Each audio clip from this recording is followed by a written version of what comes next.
మహాగణాధిపతయ నమః. సదాశివసమారంభాం శంకరాచార్యమధ్యమాం అస్మదాచార్యపర్యంతాం వందే గురుపరంపరాం. శ్రీమాత్రే నమః. ప్రేక్షకులందరికీ స్వాగతం.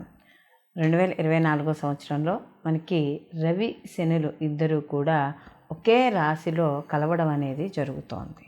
అయితే సహజంగా మనకి గోచార రీత్యా మనకి గ్రహాలు అలా కదులుతూ ఉన్నప్పుడు, అంటే ప్రతి మాసంలోనూ కూడా అలాగే వాటి నిడివిని బట్టి అవి కదులుతూ ఉండడం అనేది జరుగుతుంది. ప్రతి గ్రహము కూడా, అంటే ఒక గ్రహము ఒకే రాశిలో ఒకటి నెల రోజులు ఉంటుంది, ఒకటి 45 రోజులు ఉంటుంది ఒక గ్రహం, ఇంకొక గ్రహము ఇలా ఒక 28 రోజులని, లేకపోతే మళ్ళీ వక్రీకరించి ముందుకు వెళ్ళమని, ఇలా రకరకాలుగా మనకి వాటి యొక్క స్థితులను బట్టి మారుతూ ఉంటాయి. కొన్ని అయితే మనకి మనం చెప్పుకున్నప్పుడు సహజంగా ఇప్పుడు శని భగవానుడు అయితే 2.5 సంవత్సరాలు ఇలా ఒకే రాశిలో సంచారం చేయడం అనేది జరుగుతుంది. అయితే ఇక్కడ రవి ప్రతి మాసము ఒక్కొక్క రాశిలోకి ఆయన సంచారం చేయడం అనేది జరుగుతుంది.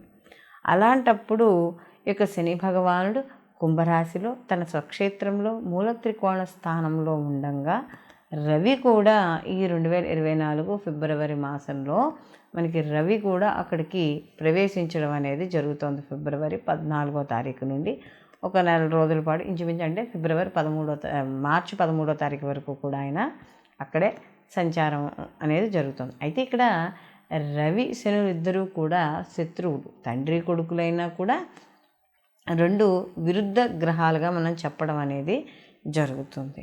అయితే ఇక్కడ మనకి రవి ఆత్మకారకుడు, ఈయన తండ్రి, అలాగే రాజకీయాలకి, ప్రభుత్వ రంగాలకి, ప్రభుత్వ రంగంలో పనిచేస్తున్న ఉద్యోగస్తులు వీళ్ళందరికీ కూడా అధికారము, విల్ పవరు, నెక్స్ట్ వచ్చి ఒక రకమైన అథారిటీ మనం చెప్తాం కదా. ఎందుకంటే రవి జాతకంలో మనం చెప్పేటప్పుడు కూడా నవగ్రహాల్లో కల్లా రాజు మనం రవి అని చెప్పడం అనేది జరుగుతుంది. ఒక రూల్ అనమాట, ఒక రూల్ చేస్తాడు మనకి.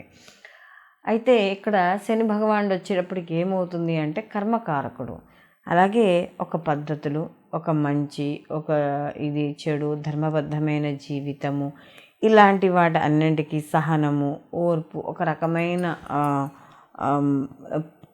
అంటే ఒక నియమ నిబద్ధతలతో వెళ్ళడం, అంటే ఇలా అనుకుంటే ఇలాగే వెళ్ళడం, అది కూడా ధర్మబద్ధంగా. అధర్మబద్ధంగా శని భగవానుడు ఎప్పటికీ కూడా అధర్మానికి ఎప్పుడూ కూడా ఆయన వ్యతిరేకమే. సేవా కార్యక్రమాలు, ఒక్కోసారి బద్ధకము, ఇలాంటివన్నీ కూడా ఈ శని ఇచ్చే కారకత్వాలుగా కనబడుతూ ఉంటాయి. అలాగే ఇక్కడ కూడా ఈయన కూడా గవర్నమెంటు, రాజకీయాలకి వాటికి కూడా కారకుడు. అయితే ఈ రెండు మరి నెల రోజులు ఒకే రకంగా ఉంటుందా అంటే ఒకే రకంగా ఏముండదు. ఒక డిగ్రీలు 10 నుండి 15 డిగ్రీల మధ్య కానీ ఈ రెండు గ్రహాలు కలిసినప్పుడు ఆ యొక్క ఏదైతే తీవ్రత ఉందో ఆ తీవ్రత అనేది కనపడుతూ ఉంటుంది ముఖ్యంగా. కాబట్టి ఆ తీవ్రత అనేది, అంటే ఈ రవిశని కలగ వల్ల ఆ సమయంలో మాత్రమే, అంటే 10 డిగ్రీల నుండి 15 డిగ్రీలు ఉన్న సమయంలో ఏ రోజులైతే ఉన్నాయో ఆ రోజుల్లో మాత్రమే కాస్త నీచ ఫలితాలు పొందడం అనేది జరుగుతుంది. కాబట్టి అసలు వీళ్ళకి ఎటువంటి ఫలితాలు ఉంటాయి ఏమిటి అనే విషయాన్ని ఇప్పుడు మనం ద్వాదశ రాశుల వారికి తెలుసుకుందాం. వృషభ రాశి వారికి చూసుకుంటున్నప్పుడు రాశాధిపతి వచ్చి శుక్రుడు. వృషభ రాశిలోకి కృత్తిక 2, 3, 4 పాదాలు, అలాగే రోహిణి 1, 2, 3, 4 పాదాలు, మృగశిర 1, 2 పాదాలు వృషభ రాశిలోకి వస్తాయి. వృషభ రాశి వారికి ఈ రవి శనుల కలయిక ఏదైతే ఉందో ఇది వీళ్ళకి కొంతవరకు, అంటే ఇప్పుడు వాళ్ళు ఉన్న స్థానం ఏది పెద్ద అంటే వీళ్ళకి యోగాన్ని ఇచ్చే స్థానం కాకపోయినా శని భగవానుడు అయితే రవి దిగ్బల స్థానంలో ఉండడము, అందులో శని భగవానుడి యొక్క స్థానంలో ఉండడం వల్ల కొంతవరకు, అంటే రాజకీయ నాయకులకు ఎవరైతే ఉన్నారో వాళ్ళు కాస్త కొంచెం అంటే వాళ్ళ పదవీ విషయాల్లో కానీ వాటిల్లో కానీ కాస్త తర్జన భర్జనలు పడ్డము, గవర్నమెంట్ ఉద్యోగస్తులు కావచ్చు, వాళ్ళు స్టేట్ కావచ్చు, సెంట్రల్ కావచ్చు, ఇలాంటి విషయాల్లో కాస్త కొంచెం ఇబ్బంది పడ్డం, లేకపోతే పని ఒత్తిళ్ళు ఉద్యోగస్తులకైతే. ఎందుకంటే దశమ స్థానంలో రాజ్యస్థానంలో ఉన్నారు కాబట్టి కొంచెం అలాంటి విషయాల్లో ఇబ్బంది పడ్డం అనేది జరుగుతుంది. అందులో ఇప్పటివరకు శని ఉన్నాడు, శనితో పాటుగా ఈ యొక్క రవి కూడా కలవడం వల్ల కాస్త రాజకీయ పరంగాను, వృత్తి ఉద్యోగాల పరంగానూ కాస్త ఇబ్బంది పడే ఆలోచనలు, అలాగే ఎవరైనా పదవి కోసం ఎదురు చూస్తున్న వాళ్ళకి కొంత అక్కడ ఉండే కుట్రల వల్ల సరైన అవకాశం దక్కలేకపోవడము, ఇలాంటివి కూడా ఇక్కడ కనపడుతూ ఉండడం అనేది జరుగుతుంది. అయితే ఇక్కడ ఈ కలయిక అనేది సహజంగా కొద్దిగా అంటే వాగ్వాదాలకి వాటికి కొద్ది అవకాశం ఉంటుంది. ఎందుకంటే రెండూ కూడా ఒకే రాశిలో 2 శత్రుగ్రహాలు కలిసి ఉన్నప్పుడు ఒకళ్ళకొకళ్ళకి పడనప్పుడు ఏమవుతుంది అంటే ఆ స్థానము ఇబ్బంది పడుతుంది, ఆ భావన ఇబ్బంది పడుతుంది.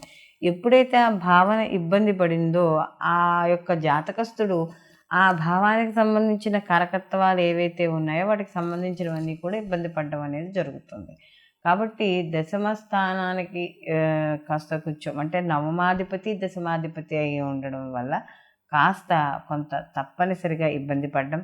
అందులో వృషభ రాశి వారికి యొక్క శని భగవానుడు బాధాకారకుడు కాబట్టి ఏది ఇచ్చినా కూడా కొద్దిగా ఇబ్బంది పెట్టి ఇవ్వడం అనేది జరుగుతుంది. కాబట్టి ఇలాంటి విషయాలలో ఈ రవిశని యొక్క కలయిక వల్ల వృషభ రాశి వాడు మానసికంగాను కొంత శారీరకంగాను కాస్త బాధపడడం అనేది జరుగుతుంది. పనుల్లో కొద్దిగా ఆలస్యాలు, లేకపోతే కాసేపు వాతావరణం అంతా మౌనంగా ఉండడం, అంటే చూడండి ఇష్టం లేనప్పుడు ఎలా ఉంటుందో వాతావరణం చుట్టుపక్కలంతా, అలాంటి మౌనంగా ఉండడము, ఇలాంటివి కూడా ఏర్పడే సూచనలు ఉన్నాయి. కాబట్టి ఇలాంటి విషయాల్లో తప్పనిసరిగా వీళ్ళు జాగ్రత్త వహించాలి. అలాగే ముఖ్యంగా ఈ అధికారులు కావచ్చు, వీళ్ళందరూ కూడా కాస్త జాగ్రత్త వహిస్తూ ఉండాలి. అయితే ఇక్కడ ముఖ్యంగా ఏ రోజుల్లో జాగ్రత్తగా ఉండాలి ఈ వృషభ రాశి వారు అనుకున్నప్పుడు 24వ తారీఖు నుండి మార్చి 1వ తారీఖు వరకు కాస్త జాగ్రత్తలు వహించుకుంటే, అంటే ఈ సమయంలో ఉద్యోగ విషయాల్లో కావచ్చు, లేకపోతే ఏదైనా ఒక చోట ప్రాపర్టీ మనం కొనేటప్పుడు కావచ్చు, ఇలాంటి విషయాల్లో కొద్దిగా ఆచితూచి వ్యవహరించడం అనేది మంచిది. అలాగే ప్రభుత్వ రంగంలో ఎవరైతే ఉన్నారో వాళ్ళు కాస్త కొంచెం ఏదైనా లంచాలు ఇస్తున్నా, లేకపోతే ఏదైనా ఉంటున్నా, అలాంటి విషయాల్లో కొద్దిగా జాగ్రత్త వహించడం అనేది మంచిది. లేకపోతే కాస్త ఇబ్బంది పడే అవకాశం అనేది ఇక్కడ ఉద్యోగ విషయాల్లో ఇబ్బందులు అనేవి ఎదుర్కోవాల్సి వస్తుంది. వీళ్ళకి దీంతో పాటు మరిన్ని మంచి ఫలితాలు పొందడానికి ప్రతిరోజు కూడా వీళ్ళు శివారాధన చేసుకుంటూ ఉండడం, అలాగే ఆదిత్య హృదయ పారాయణ చేసుకోవడం, ముఖ్యంగా పారే నీటిలో ప్రతి శనివారం ఒక కొబ్బరికాయను వదలడం. అంటే మీకు దగ్గరలో పారే నదులు ఉంటే, లేకపోతే బొగ్గుల్ని, నల్ల బొగ్గులు ఉంటాయి కదా మనకి, పెద్ద పెద్ద బొగ్గులు, ఆ బొగ్గుల్ని 1, 2, 3 ఎక్కువ అక్కల అవి కూడా పారే నీటిలో వదలడం ద్వారా కొంత ఈ యొక్క శని తీవ్రత మరియు రవి యొక్క తీవ్రత అనేది తగ్గుతుంది. మేము ఇలా చేయలేము అనుకున్న వాళ్ళు కనీసం వీళ్ళ ఆదివారం నాడు గోధుమల్ని నానబెట్టి కాస్త ఏదైనా గోవుకి దానికి తినిపించడం, లేదా గడ్డి మనకు దొరుకుతుంది కదా, ఆ గడ్డి అయినా సరే గోవుకి తినిపించడం ద్వారా మరిన్ని మంచి ఫలితాలు పొందడం అనేది జరుగుతుంది.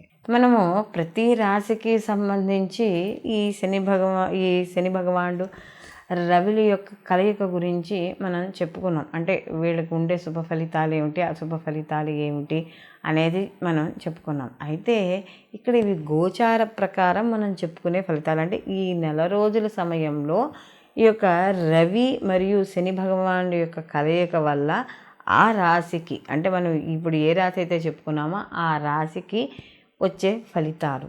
అయితే ఇక్కడ మనం చెప్పుకున్నట్టుగా సహజంగా మనం ఈ రవి శని యొక్క కలయిక అనేటప్పుడు యుద్ధంతో మనం భావించినట్టుగా ఉంటుంది. ఎందుకంటే తండ్రి కొడుకులకి ఎలా పడదో అలాగే ఈ రవి శనువులు కూడా కలిసినప్పుడు ఇక్కడ పడకపోవడం అనేది ఉంటుంది.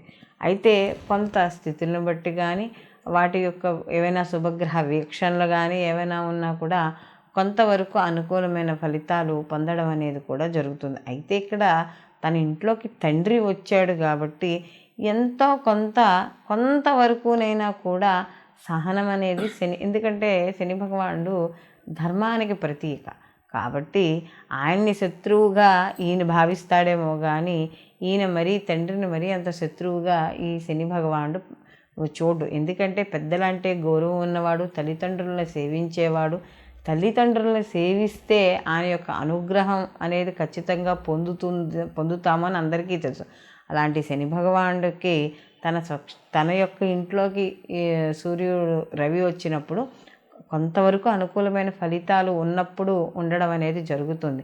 ఓ పీరియడ్ ఆఫ్ టైంలో మాత్రం ఆ యొక్క డిగ్రీల దగ్గరకు వచ్చినప్పుడు మాత్రమే కొద్దిగా వ్యతిరేకత అనేది ఉంటుంది. అయితే ఈ యొక్క మనం ఈ ఇప్పుడు మనం చెప్పుకున్న గోచార ఫలితాలతో పాటుగా వ్యక్తిగత జాతకాలు తప్పనిసరిగా పరిశీలనలోకి తీసుకోవాలి. ఇప్పుడున్న ఒక జాతకస్తుడు ఉంటే ఇప్పుడున్న స్థితి ప్రకారం అతని జన్మజాతకం ఎలా ఉంది, అతని జన్మజాతకంలో రవి శనుల యొక్క స్థితి ఎక్కడ ఉంది, వాళ్ళు అప్పుడు ఆ స్థితిలో ఎన్ని బిందువులు ఇచ్చారు, ఇప్పుడు గోచార ప్రకారం ఎన్ని బిందువులు ఇస్తున్నారు, ఇన్ని రకాల మనం క్యాలిక్యులేషన్స్ చేసుకుని మాత్రమే వీళ్ళు పూర్తిగా శుభ ఫలితాలను ఇస్తారా, పూర్తిగా అశుభ ఫలితాలను ఇస్తారా ఏమిటి అనేది చూసుకోవాలే తప్ప ఎలా అంటే ఏదో ఇక్కడ బాగాలేదు కాబట్టి పూర్తిగా బాగుండదు, లేకపోతే మనకి బాగుంది కాబట్టి పూర్తిగా బాగుంటుంది అనే భావన అనేది ఉండకూడదు. కాబట్టి ఇటు గోచారము అటు జన్మజాతక ఫలితాలు రెండింటినీ కూడా